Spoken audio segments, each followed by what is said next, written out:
Shocking news from the latest Trump rally. A bullet struck his ear. Find out how he escaped unharmed in this gripping section. Stay tuned. Former President Donald Trump was rushed off stage after shots were fired in an assassination attempt at his rally in Butler, Pennsylvania on Saturday evening. Trump mentioned in a social media post that he was injured when a bullet pierced the upper part of his right ear. The Secret Service confirmed that Trump is now safe, and he was checked at a local hospital before being released a few hours later.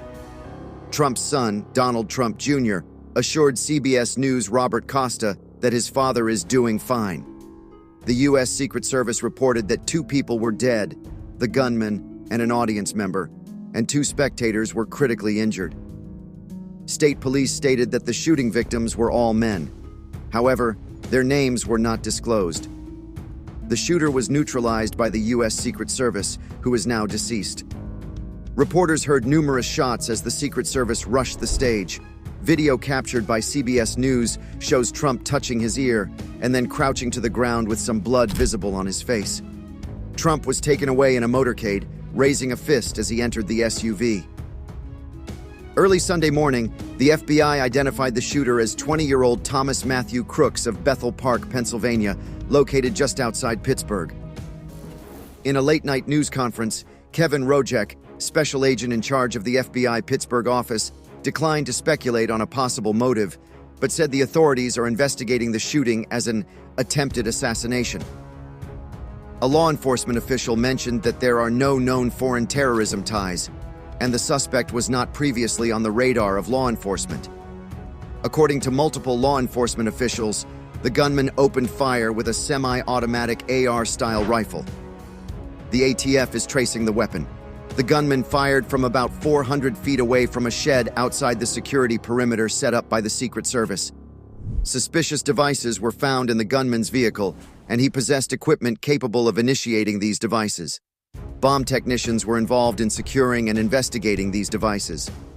Rojek expressed surprise that the gunman was able to fire multiple shots and refrained from providing details about the shooting or the FBI's investigation.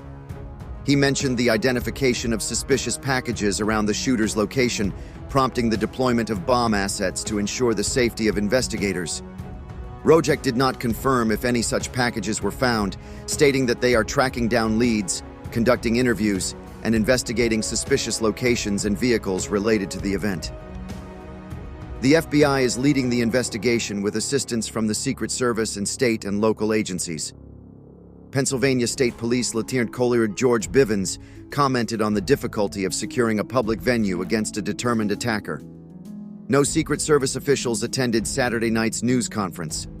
Earlier, Secret Service spokesperson Anthony Guglielmi stated that protective measures were implemented and that former President Trump was safe.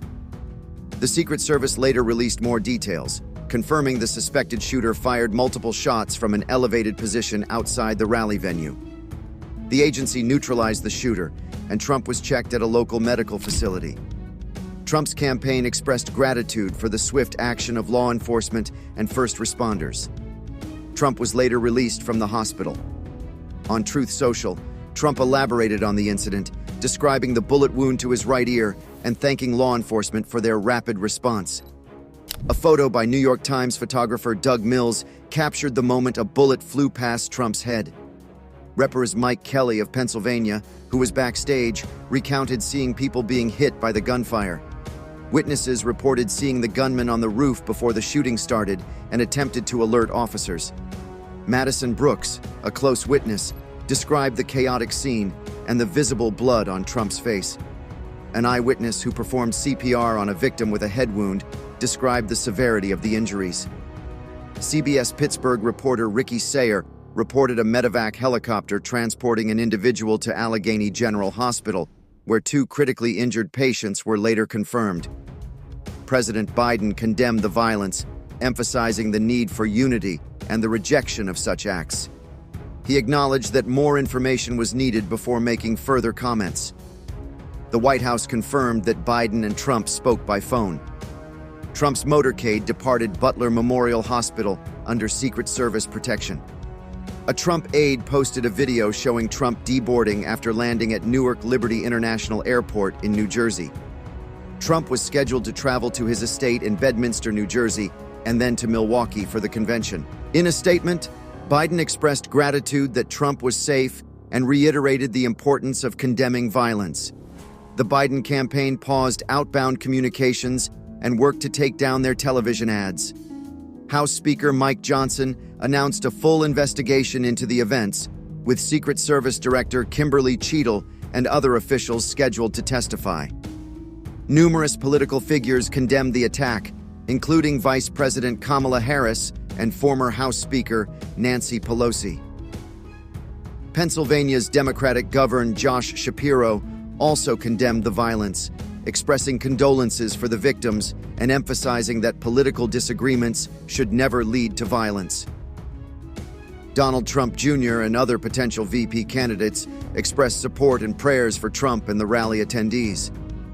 Security measures were heightened at Trump Tower in Manhattan and across Washington, D.C., following the rally shooting. Authorities identified a rally attendee who was killed as Corey Comparatore, a 50-year-old Trump supporter who died protecting his family from the gunfire. Trump, 78, had just begun his speech when the shots rang out, injuring his right ear and streaking his face with blood. Secret Service agents quickly removed him from the stage. The FBI identified the shooter as Thomas Matthew Crooks, who had no prior connections to law enforcement. The incident, occurring just months before the November election, raised concerns about security and further inflamed the political divide. The chaotic scene was documented by various media outlets, highlighting the rapid response of the Secret Service and the severity of the attack. Trump's campaign assured supporters of his well-being and thanked law enforcement for their prompt actions. The investigation continues, with authorities working to uncover the motives and prevent future violence. That's all for now. Make sure to like, comment, and subscribe for more breaking news updates. Hit the notification bell to stay informed. Until next time, stay safe and informed.